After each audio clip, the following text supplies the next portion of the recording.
the deep state acknowledging that the deep state exists? That's right. The deep state confirmed that the deep state exists. So you want to talk pedophiles? You want to talk the term? Yeah. Boom. It's here. According to Breitbart. So, okay, say what you will. I love Breitbart. What do you mean? I mean, I like going there and getting sources of information and then digging a little bit deeper. They're credible. Here is an article that was posted May 14th from Breitbart. Stephanopoulos, this is George Stephanopoulos from ABC News. According to him, the deep state is packed with patriots. Oh, great. You've been called an adorable, angry little patriot. Yeah. Well, guess what? There's more patriots just like you. But according to George Stephanopoulos, they are working for the deep state. Oh, weird. ABC News anchor George Stephanopoulos said Tuesday on The View that he believed a so-called deep state was packed with patriots. If you're unfamiliar with the deep state, let's take a look at Wikipedia's definition of what the deep state is. According to an American political conspiracy theory, the deep state is a clandestine network of members of the federal government working in conjunction with high-level financial and industrial entities and leaders to exercise power alongside or within the elected United States government. Fact. That could never happen. No, that's a fact. An American political conspiracy theory is what they call the deep state. Go ahead. Do they not know of the name Kevin Kleinsmith, the FBI attorney who literally falsified evidence to submit to a secret FISA court so they could spy on Carter Page and the incoming president? I mean, it's not a conspiracy theory. It's there. They admit to it. Peter Strzok, FBI, insurance policy against a Trump election. Lisa Page. They call it a conspiracy theory. I mean, at this point, that just means it's probably more accurate, and it does mean it's more accurate than mainstream media news. Well, the reason that they deem it a conspiracy theory is because the person who talked about it the most, I mean, the term deep state goes back to the 90s where they were referencing a long-time alleged deep state in Turkey. I was going to say, didn't it come from Turkey, the president, Erdogan, whatever his name is, and I think Chomsky popularized it too. So it like kind of came from the left and from like Islamic. And Rob, don't forget the word that's the deep state. The word conspiracy theory was brought about during JFK by the FBI to make everybody go, "Whoa, you guys are crazy." Yeah. This isn't a theory. These are real things. Yeah, They're actual conspiracies. Well, and they did that to then dismiss people who were questioning the assassination that JFK. Yeah, the magic bullet theory. Yeah, the which word was something magic that means fake. Yeah, exactly. The word magic is pretend, like, boo, abracadabra, magic bullet. This bullet was doing magic. Get out of here, bro. So then, okay, so the reason that it becomes, like you mentioned, that it becomes popularized in the late 2010s was because of this man right here, Donald J. Trump. According to Wikipedia, the conspiracy theory of the deep state reached mainstream recognition under the presidency of Donald Trump, who referred to an alleged deep state working against him and his administration's agenda. Kelly, if you could, please roll the tape. Either the deep state destroys America or we destroy the deep state. Testify. We're at a very pivotal point in our country. I love him. Either we descend into a lawless abyss of open borders, rampant killings, Lawfare. super hyperinflation, which is what we have right now and not coming down, and festering corruption, or we evict Joe Biden and the Democrats from the White House and we make America great again. Do I love I him? mean, how can you not? I don't care whether you like him or you don't. If you don't like him, it's because you have been brainwashed. How can you watch that and not like it? I respect that more than anything in the world, the fact like somebody being strong enough and rebellious enough to go up against that force, because like we were just saying, like if you don't believe in it, the biggest proof is that force, the invisible force that you see against people who are speaking out against it versus people who are, you know, just bending over, selling their soul and going with it, and then they get everything in the world but at the expensive price of selling your soul for it. But let me ask you guys a question though. Do you think as a tactic for war, do you think a good tactic, Rob? I want to know what you guys all think. A tactic for war, like he didn't learn the first time that you can't tell your enemy what you're going to do. You don't say, I'm going to drain the swamp out loud in front of all the creatures. They're going to try to bite you. I think the tactic of saying, I'm going to go after you guys, because I hope everybody knows this, that deep state, that swamp, hasn't been, not even an ounce of water has been dropped out of it. And he's going to come right back into it. And he'll fire Christopher Wray. Who else would you put in there? It would have to be like somebody that he 100%. Roger Stone. Yeah. Oh my God. That would be great. I mean, I personally don't even think we need FBI. I think you could scatter them into all the other departments. But you guys know what I'm saying? Like, guys, that deep state that he's talking about, they're listening. They're setting up the pieces right now, A, to not let him get in. But number two, once you jump right back into that freaking swamp, they're right there. It is the concern. Some people are saying, look, he's talking about the deep state, but then also talking about building a new building to the FBI. When you get in, if he gets back in for a second term, and Knock on wood, God willing, it will be a knock thing. on cowskin. You clean house by defunding. Like it's an amazing thing. You cut off funding, and it will shrink the deep state and the administrative state very quickly. But it's a wild thing. You call it a deep state. What it is it's an unelected body of bureaucrats who are there permanently. And it's called an administrative state if you want to take a less conspiratorial term. It's there. It's a fact. And it's the same moving target, moving goalpost. It doesn't exist. Okay, it exists, but it's smaller than you think. Okay, it exists. It's as big as you think, but it's a good thing. I love it. That's exactly what I wanted to point out, because it was a taboo topic that you really weren't supposed to talk about. You talk about deep state, people are like, what, are you in QAnon?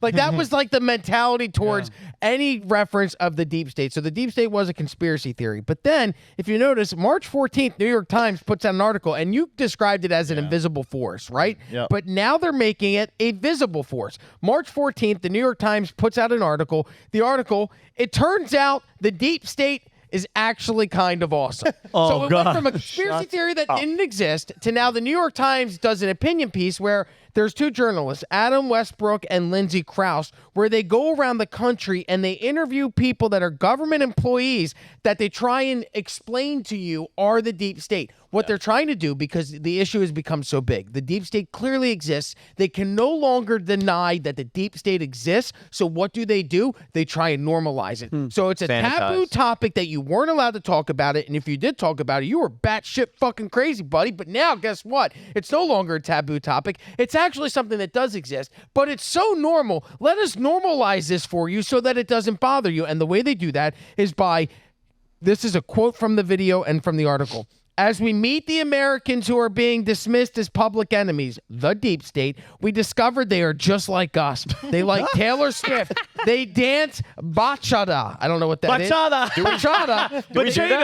Bachata. They go to bed at night watching Star Trek reruns. They go to work and do their jobs, saving us from, God bless you, from God bless us all. Armageddon. And God bless the deep state. Because they exist as well. So we covered this on VT.com. Yes. And the stupidest part about this article is that they go to agencies that no one ever cites as the deep state. It's like the EPA, like environmentalism. I was going to say the fisheries department. Yeah, and then it's like NASA, and like literally like just completely irrelevant. It's like you go to the CIA, go to the NSA. Then But William Barr. you know what's amazing? This same tactic, it's the tactic of fake news, is deny, then acknowledge and minimize, then acknowledge and mislead. They did it with Whitmer. Remember when everyone was saying this is a Fed-napping plot, the FBI, and they say no, it's not. And then you get an article in, I want to say the Daily Beast, but I might be wrong on it might be HuffPo, where they say like, all right, how much involvement is too much involvement, as if to sensitize people to entrapment. They did it with the 2020 election. It was clean, it was kosher and everything. Then they write that article. It wasn't election interference. It was election fortification, changing laws, changing rules, censorship, deplatforming. It was protecting democracy. It's the tactic over and over again. And when you discuss how they frame fake news, we are currently in the middle of that process of how they normalize this with the deep state. It's very interesting to watch from an outsider's perspective, because let's bring this full circle back to why we originally brought this up, the Breitbart article. So during yesterday's interview on The View, George Stephanopoulos, who is also a member of the Deep State. You have to remember that. Yeah. This guy's career started in Washington. He started out as he was an aide to Democratic Congressman Ed Finnegan of Ohio. Then he worked as Michael Dukakis's U.S. presidential campaign. He worked on the campaign. After that campaign, he then went and worked in the executive floor to assistant Dick Gephardt, who was the U.S. House of Representatives Majority Leader. He then goes on to work in the Clinton U.S. presidential campaign in 1992. Then he works in the Clinton administration, serving as a senior advisor for policy and strategy. He was included in Clinton's inner circle, was the de facto press secretary, and regarded as one of Bill Clinton's closest confidants during his administration. He then leaves the Clinton administration in 1996, jumps into political news, where he ends up being named chief Washington correspondent for ABC News because he's part of the deep state. Duh, dummies. You want somebody to cover the deep state, it should be somebody that was in the deep state and is still part of the deep And state. look, by the way, that haircut, look at his hair. That is deep state. Yes. It's almost like a carbon literally, cutout. yeah. All the politicians, all the people, all the Christopher Wray. problems, that's the hair. That's why Donald Trump's hair is fucking amazing because it doesn't match anybody's hair. No, And- there's no part. When you look at Trump's hair, you're like, where's the part? No, you he can't doesn't ever need really it. figure it He out. It's doesn't just need- all there. It's just a coif. But there's a very confirmed part. He's got the part here and then the push over. I don't like it. part. That's a carbon the fat cutout. part. Yeah, Oh the yeah, fed like part. dude, the people in politics, all the congressmen, all the people that are ruining the country. That's exactly. No what one their has was. hair like Did- that did- outside of DC. No, nobody has that hair. It looked like he had cheekbone implants. Can we bring that back up for a second? Yeah, what is it, cheekbone? It looks like he's had a cheekbone. Probably lifted. has, bro. He's in the deep state. Yeah, exactly. You know what they do? They probably give you like that face pulled Deep back face. surgery for Yeah. free. It comes with your deep state I membership. was just Great looking at- free benefits. facelifts. I was just Googling very quickly to see if there's any connection between George Stephanopoulos and Epstein, and there's a tweet that says Yes. George Stephanopoulos attended the party Jeffrey Epstein hosted to celebrate getting out of jail for doing bad things to his child. Wow. And This is my this is from favorite- John party. Lefebvre reporting on Twitter. But Hold on, This so is the- my favorite part, though. So when that came out in 2000. I'm bringing the article up. So, Rob, as you're looking for yeah. it, so wait, you mean to tell me this scumbag tweeted or went to a party? I'm sorry, went to a party that was like, you got out of job from being a pedophile. Here's Are the you best- kidding Here's me? the best part. So he goes to dinner. 2010. He attends a dinner party at the home of convicted sex offender socialite Jeffrey Epstein, along with Chelsea Handler, Woody Allen. Oh Woody my Allen. Come on. And you're sitting here and you're going, well, I didn't know that they were all creeps. Really? Yeah. Okay. Woody- Prince Andrew, Charlie Rose, and then some woman named Eva Anderson Dubin. I don't know who she is. Here's Stephanopoulos' defense of that.